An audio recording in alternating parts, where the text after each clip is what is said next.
bilang bahagi ng patuloy na advokasya ng Philippine National Police sa paglilingkod sa komunidad at pagpapalaganap ng diwa ng malasakit.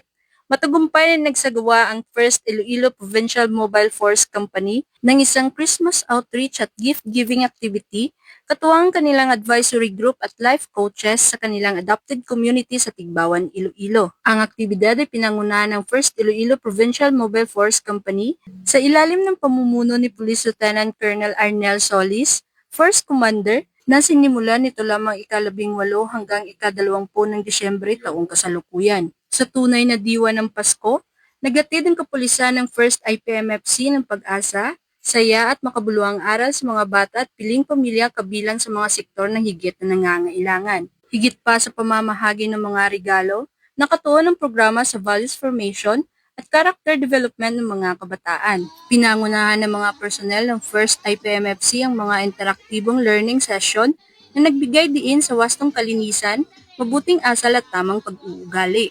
Ang mga aral ay nihatid sa paraang masaya, makabuluhan at angkop sa edad ng mga bata upang madali nilang maunawaan at maisabuhay sa kanilang pang-araw-araw na pamumuhay. Layunin ng aktibidad na hubugin ang isipan at pagkatao ng mga bata sa pamamagitan ng paggabay sa kanila upang sila ay maging responsable at kapakipakinabang na mamamayan. Nagpaabot din ng tulong ang First IPMFC sa mga piling individual at pamilyang dumaranas ng kahirapan kabilang mga may kapansanan. Namahagi ang grupo ng grocery packs na naglalaman ng mga pangunahing pangangailangan bilang pandagdag suporta at pag-asa sa pagdiriwang ng Kapaskuhan.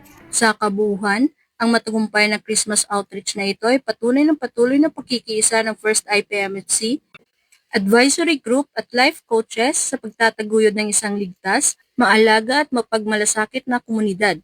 Isang adhikaing tunay na sumasalamin sa diwa ng Philippine National Police. Mula dito sa Police Regional Office 6, ako ang inyong Police News Network Correspondent, Patroluman Ledeline Bansagon, alagad ng batas, tagataguyod ng Balitang Pulis.